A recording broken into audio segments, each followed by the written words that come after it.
¿Quieres conocer más de tus impuestos? ¿Saber de tus derechos como contribuyente? Sintonízate en Frecuencia Fiscal, un programa de análisis, difusión e investigación. ¿Eres emprendedor, estudiante o empresario? Frecuencia Fiscal es para ti. Te invitamos a ser parte de esta nueva cultura en los impuestos. ¡Comenzamos! Buenas tardes, bienvenidos a su programa Frecuencia Fiscal. Los saluda el contador público Hugo René Ortiz. Les recordamos nuestros datos de contacto, el correo electrónico dudas@frecuenciafiscal.com.mx, la página en Facebook Frecuencia Fiscal, el canal en YouTube Frecuencia Fiscal y bueno, pues el día de hoy, como en ocasiones anteriores, estamos transmitiendo en vivo desde Facebook Live. Entonces, todos aquellos que tengan la oportunidad de sintonizarnos a través de este medio, les agradeceríamos que lo hagan, ya que el programa del día de hoy vamos a tocar varios temas interesantes. Y bueno, antes de empezar con el tema, una noticia que ya tiene un par de días que a diferencia de otros temas fiscales o de otras noticias fiscales, esto realmente se viralizó, ya que en un par de horas muchos contribuyentes sabían la noticia, y me refiero al diferimiento del inicio del CFDI 3.3, que recordemos que la vigencia, bueno, empezó en julio, pero por ahí dieron una prórroga hasta el 1 de diciembre. Y hace un par de días la autoridad confirmó un plazo adicional. Este plazo adicional es de un mes, es decir, el CFDI 3.3 va a empezar el 1 de enero de 2018. Esto se dieron a conocer a través de los medios de comunicación, pero la autoridad, a través de un comunicado de prensa de fecha del 22 de noviembre, da a conocer esta facilidad o esta oportunidad para que los contribuyentes que todavía no están timbrando con el CFDI 3.3, que todavía tienen problemas en cuanto a la catalogación, en cuanto a la homologación de sus sistemas internos para cumplir con este CFDI 3.3, bueno, pues repito, la autoridad dio un plazo adicional. Esto es un mes. Entonces, a partir del 1 de enero del 2018, esto ya es obligatorio. Y por ahí en ese comunicado la autoridad dio información sobre la cuestión de la migración, los obstáculos o lo que se busca con toda esta nueva tecnología, con toda plataforma que hay detrás del CFDI 3.3.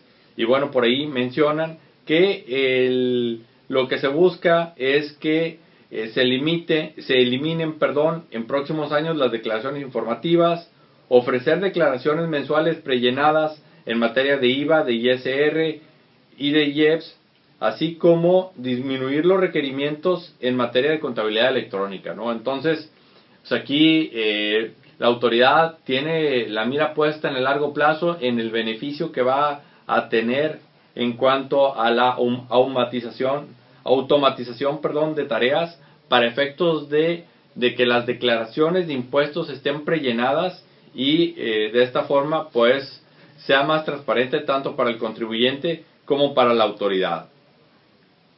Y bueno, entrando a lo que son las fechas, repito, el 1 de enero del 2018 empieza el CFDI 3.3 de manera obligatoria. Otro punto importante es la cuestión del complemento de pagos. Bueno, pues esto será opcional hasta el 31 de marzo de 2018. Otro punto importante es el proceso de aprobación para la cancelación de facturas electrónicas, que recordemos que este procedimiento es que cuando tú emites una factura y la deseas cancelar, bueno, pues tienes que pedir autorización a tu cliente, y a través de lo que es el buzón tributario te confirma, te da autorización para que tú la puedas cancelar. Por ahí hay ciertas reglas. Repito, esta tarea en particular va a iniciar a partir del 1 de julio del 2018. Y un tema bastante importante que parece que no que no hace figura, pero en la práctica esto va a ser una gran diferencia. Y me refiero a lo que es el famoso catálogo de productos del SAT y también el catálogo de unidades. En la práctica hemos visto cómo los contribuyentes batallan para clasificar sus productos, tienen muchas dudas, ya que hay cosas que son muy similares o que tratan de buscar el producto específico y no lo encuentran, ¿no?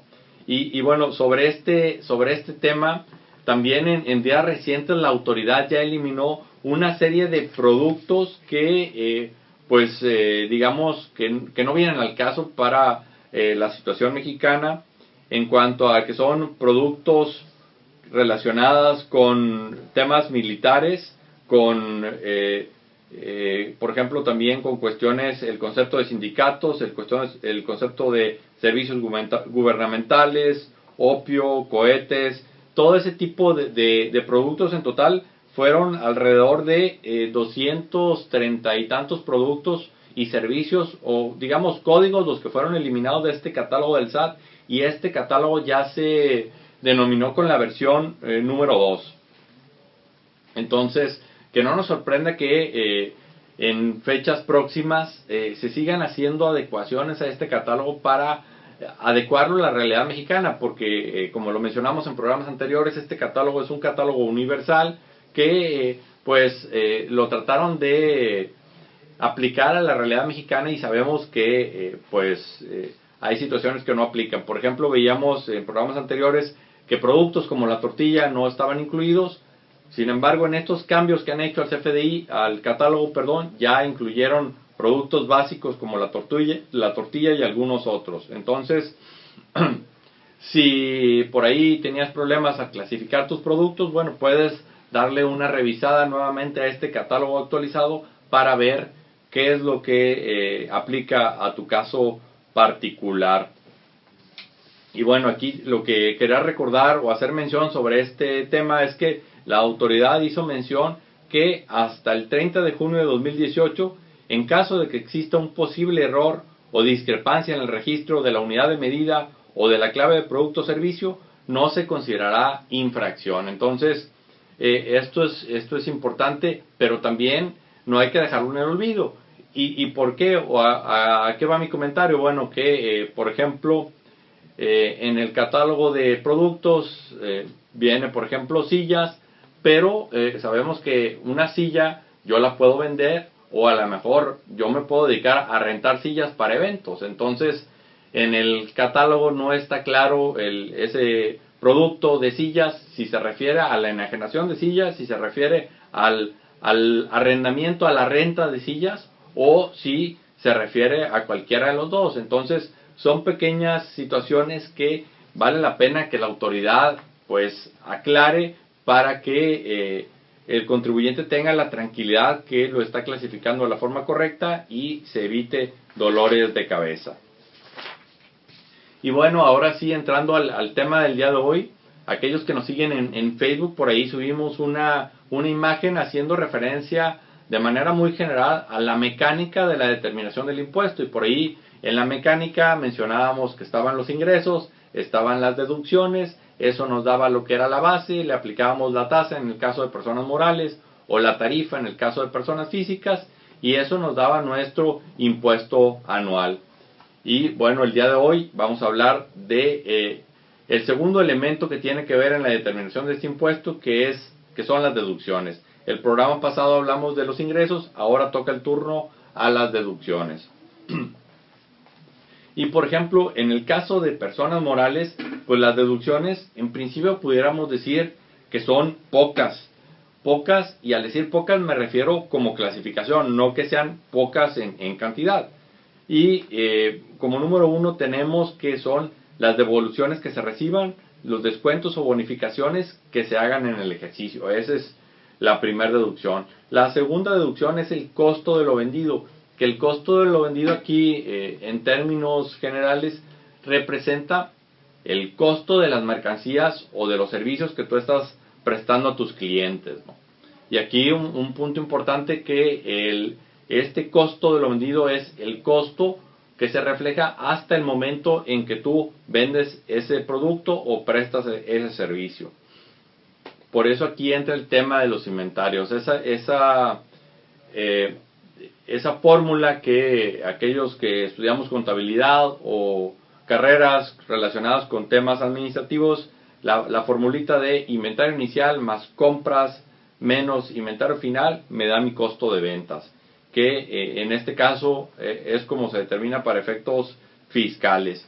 Y como número 3 tenemos que otra de las deducciones son los gastos netos de descuento, bonificaciones o devoluciones. En este caso de los gastos, bueno, pues hay un sinnúmero de gastos que pueden tener las empresas y que depende de su giro, de su actividad particular. Pues aquí hablamos de los servicios, hablamos de lo que pudiera ser la nómina, hablamos de lo que pudiera ser la renta del local, la renta de la bodega. Todo ese tipo de gastos es lo que se puede considerar como deducción. Otro punto importante son las inversiones. Estas inversiones que es lo que comúnmente en contabilidad conocemos como los activos fijos, ¿no? Estos activos fijos que sabemos que permiten a la empresa que realice sus actividades y que obtenga ingresos. Aquí un punto importante y que hay que resaltar, que en ocasiones a veces el empresario piensa que los activos es un gasto. Recordemos que los activos se registran en el balance general, los gastos aparecen en el estado de resultados. Y los activos fijos como tal se deprecian por el paso del tiempo y por el uso. Entonces, conforme se van utilizando, se van depreciando y esa depreciación se envía a gastos, ¿no? Y quiero hacer esta aclaración porque en la práctica nos topamos con muchos casos donde el empresario o la persona que está a cargo de la administración considera que el X cantidad que pagó por la compra de un vehículo, por el mobiliario de la oficina, pues es al ser un desembolso de dinero es un gasto, es una erogación. Y entonces piensan que al netear, entre comillas, los ingresos de dinero con las salidas de dinero, pues para efectos de impuesto la base es cero y no hay impuesto a pagar. Y esta es una percepción incorrecta porque, repito, las inversiones, los activos fijos se deprecian con el paso del tiempo y esa depreciación es la que se enfrenta con los ingresos. Entonces, si en temas de flujo, los ingresos que tuviste fueron igual a tus desembolsos, hay que ver cómo están comprendidos esos desembolsos. Si dentro de ahí tienes activos fijos, tienes inversiones, bueno, pues hay que sacarlos de la ecuación para efectos de determinar el impuesto.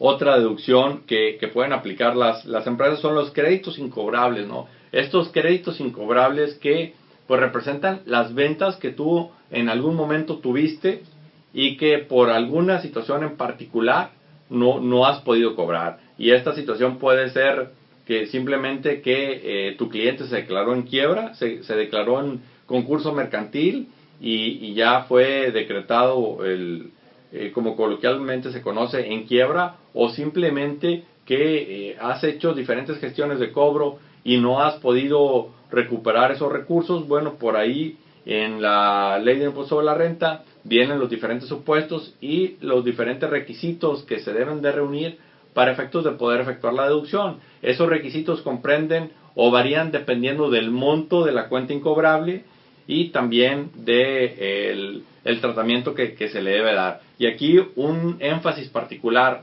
que si en caso de que estés en esta situación, que tengas un crédito incobrable, validas en la ley de ISR y efectivamente puedes efectuar la deducción, bueno, no hay que pasar por alto el hecho de que hay que presentar un aviso a tu cliente donde le notificas que tú vas a efectuar la deducción de esa cuenta incobrable y que por lo tanto él debe de acumularla para efectos de que tú cumplas con los requisitos que marca la disposición fiscal y puedas sin ningún problema efectuar la deducción de esta cuenta incobrable. Otra deducción por ahí es el ajuste anual por inflación, que otra vez repito, el ajuste anual por inflación es el efecto que la inflación tiene en tus cuentas de balance, en tus cuentas de activo y de pasivo. En el caso de que tus cuentas de activo en términos generales sean mayores a tus cuentas de pasivo, en el caso de que tus cuentas de pasivo sean mayores a tus cuentas de activos y por el efecto de la inflación se hace el cálculo, bueno, pues resulta que la inflación que hizo que perdieras que en este caso ganaras porque tus deudas son mayores, entonces lo que vas a pagar van a valer menos pesos. Y también es importante tener presente lo que son los requisitos de las deducciones, porque aquí no nada más es suficiente con tener el documento que ampara el gasto. El tema también es, como dicen los abogados, el fondo y la forma, ¿no? Porque la forma, el fondo pudiera ser, pues yo compré la papelería o los artículos de oficina que ocupo para desempeñar mis actividades, pero no tengo la factura, o el gasto fue mayor a 2,000 pesos y lo pagué en efectivo. Bueno, pues en esos casos no cumplo con los requisitos, y aunque en el fondo esa papelería, esa documentación, esas hojas de papel, esas plumas, esos lápices los utilicé para pues llevar a cabo mi actividad, dado que no cumplí con los requisitos, que fue la forma de pago, no solicité el comprobante, bueno, pues no reúne con los requisitos y por lo tanto no puedo efectuar la deducción. Y recordemos que otro de los requisitos, sí, el principal, por decirlo así, es ser estrictamente indispensables para los fines de la actividad del contribuyente. Y aquí cabe recordar que es una definición muy amplia. ¿Por qué muy amplia? Bueno, porque aquí se busca que abarque la totalidad de los supuestos, y al decir la totalidad de los supuestos me refiero a la totalidad de las actividades de los contribuyentes, ya que, por ejemplo, para un restaurante es muy diferente lo que es estrictamente indispensable, porque pues, el restaurante va a requerir comprar alimentos, va a requerir comprar quizás bebidas alcohólicas y una serie de cosas que requiere para poder operar y posteriormente vender a sus clientes, a diferencia de a lo mejor alguna estética, ¿no? Donde lo estrictamente indispensable es muy diferente, ¿no? Porque a lo mejor ahí requiere comprar tintes de cabello, requiere comprar champú, requiere comprar una serie de cosas que le van a poder permitir prestar los servicios a sus clientes. Entonces, por eso es complicado a veces, incluso para los contadores, el que cuando alguien se acerca y nos pide, oye, dame una lista de las deducciones que puedo tener, pues, y esto puede ser un dolor de cabeza, porque pues, el contador primeramente tendrá que conocer de manera amplia y concreta lo que realiza, en este caso, el contribuyente, ¿no? Porque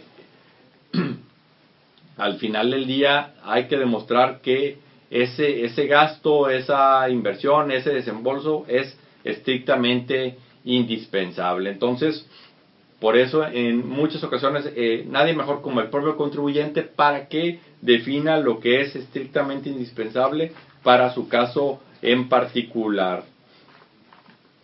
También otra de las deducciones que pueden tener los contribuyentes son los donativos a instituciones autorizadas para recibir donativos.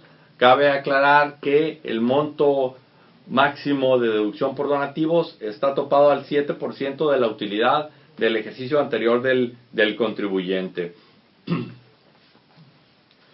Otro de los requisitos es que, estar amparado con una documentación, un comprobante fiscal que reúna los requisitos fiscales, y que en caso de que sea mayor a 2,000 pesos, esta erogación se haya realizado con cheque, con transferencia o con monedero electrónico, es decir, que una forma diferente al efectivo. Aquí es importante tener en cuenta que hay una excepción. En el caso de combustible, gasolina, en este caso no importa el monto que se trate del desembolso, siempre se debe de pagar con cheque, con transferencia, con monedero electrónico, etcétera. Y este requisito aplica tanto para personas físicas como para personas morales, porque también por ahí de repente se escucha que, pues el tema de la gasolina, los requisitos aplican para personas morales y no aplican para personas físicas, y esto es incorrecto. Este requisito aplica para todos los contribuyentes. También es importante tener presente que en el caso, por ejemplo, de aquellos productos o servicios que están grabados con IVA, bueno, pues que el IVA debe estar trasladado de manera expresa y por separado en el CFDI. También tener presente y muy importante en el caso de los gastos de viaje, bueno, que estos gastos de viaje, para efectos de que sean deducibles, deben de cumplirse con ciertos requisitos. Primeramente tiene que ver con la finalidad de estos gastos de viaje, es decir, que el gasto de viaje esté destinado a la transportación, al hospedaje o a la alimentación de la persona que está realizando el viaje. Otro de los requisitos importantes y que a veces se pasa por alto es que quien efectúa estos gastos debe de tener una relación laboral con la empresa, es decir, tiene que ser empleado o tiene que estarle prestando servicios profesionales para efectos de justificar esta deducción. También es importante considerar que para efectos de que un gasto lo podamos catalogar como gasto de viaje, debe ser erogado más allá de 50 kilómetros de distancia de lo que es el contribuyente, ¿no? Entonces, aquí también es importante saber dónde está ubicado el contribuyente para efectos de determinar qué es lo que se considera como gasto de viaje. Y también tener presente que por ahí hay ciertos candados, ¿no? Si yo quiero deducir gastos de alimentación, bueno, pues tengo que demostrar con documentación lo que es la transportación o lo que es el hospedaje, ¿no? Para efectos de que dé certeza que realmente estoy realizando el viaje, ya que de lo contrario se pudiera prestar en la práctica que si yo tengo un conocido que vive en Coahuila, bueno, pues a lo mejor él me daría sus gastos y yo poderlos deducir, bueno, pues la autoridad por eso pone esos candados para que esas prácticas que acabo de comentar no se den. Otro punto importante es aquellas empresas que tienen empleados, bueno, hay que ver qué prestaciones qué prestaciones son las que estás otorgando, porque recordemos que los empleados pueden recibir prestaciones grabadas o prestaciones exentas o algo que es mixto, ¿no? Que parte de la prestación es grabada, parte de la prestación es exenta. ¿Y esto por qué es importante o por qué es relevante? Bueno, porque simplemente si la prestación que recibe el empleado está exenta para el empleado, bueno, pues la empresa no la puede deducir al 100%. La va a poder deducir en un 57% o en un 53%, en un 47% o en un 53%, dependiendo de cada caso, ¿no? Entonces, por esa situación es importante primeramente tener identificadas esas prestaciones, saber cuáles son grabadas, cuáles son exentas para poder hacer este cálculo que acabo de mencionar y también tener presente que esta situación en particular va a generar un impuesto al contribuyente. ¿Y a qué me refiero? ¿No? Porque pudiera ser una empresa que únicamente presta servicios donde su único gasto, así en un sentido utópico, pudiera ser la nómina, donde todo lo que cobró lo gastó en nómina y puede ser que en principio la persona estaría pensando, oye, pues si quedé tablas, o sea, no gané, no perdí, por lo tanto no tengo que pagar impuestos. Bueno, aquí habrá que ver el caso particular, porque repito, si resulta que dentro de las prestaciones o beneficios que das a tus trabajadores, estás pagando un aguinaldo, estás pagando un seguro de gastos médicos, ciertas prestaciones que tienen parte exenta, bueno, pues el total de esos gastos no va a ser 100% deducible. Tienes que hacer la mecánica, pero seguramente en ese caso, repito, te va a dar un impuesto a pagar y por lo tanto hay que tenerlo presente, ¿no? Entonces, sobre todo revisar esos casos que pueden ser situaciones extremas, pero que día a día ocasionan sorpresas a los contribuyentes. También es importante tener presente que todos estos gastos que acabo de mencionar, todos los requisitos que mencioné, bueno, pues deben ser cubiertos antes de que termine el año, ¿no? Debes de tener con el comprobante, el CFDI, debes de tener toda la documentación que ampare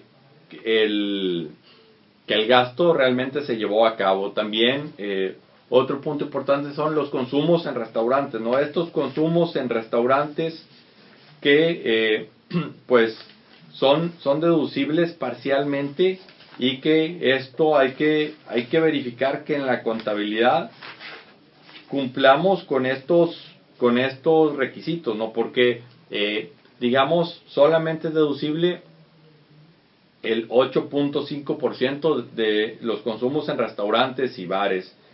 Entonces esto quiere decir que si mi gasto fue de 100 pesos, únicamente voy a poder deducir 8.5 pesos. Y esto hay que, repito, tenerlo presente, porque en la práctica a veces no se hace este desglose. Lo mismo sucede con el caso de las inversiones de los automóviles, que no son deducibles al 100%. Bueno, pues los gastos relacionados con el automóvil, el mantenimiento, la gasolina, la tenencia, el seguro, no son deducibles al 100%. Entonces hay que hacer esa segregación y considerar como deducible únicamente la parte que corresponde de acuerdo a la proporción de deducción de cada activo. Bueno, con esto concluimos el programa del día de hoy. En programas posteriores vamos a seguir dando algunos tips particulares para efectos del cierre del ejercicio, ya que pues prácticamente estamos a la vuelta de la esquina, y que con todo este tema electrónico del CFDI y demás, pues si no haces la tarea en tiempo real, si no monitoreas tu comportamiento, bueno, difícilmente una vez que haya concluido la operación y sobre todo el ejercicio fiscal, bueno, podrás dar marcha atrás y corregir todas aquellas inconsistencias o errores que detectes. Entonces, por eso mucho ojo, ahorita que todavía estamos a tiempo, es momento de hacer la tarea, revisar la documentación y validar que cumplamos con todos los requisitos que establece la disposición fiscal para todas y cada una de las deducciones que consideras puedes aplicar al determinar tu resultado fiscal. Bueno, con esto me despido. El contador público Hugo René Ortiz. Que tengan una excelente tarde. Hasta la próxima. Esto fue Frecuencia Fiscal. Te invitamos a seguirnos sintonizando todos los viernes de 2 a 2:30 de la tarde.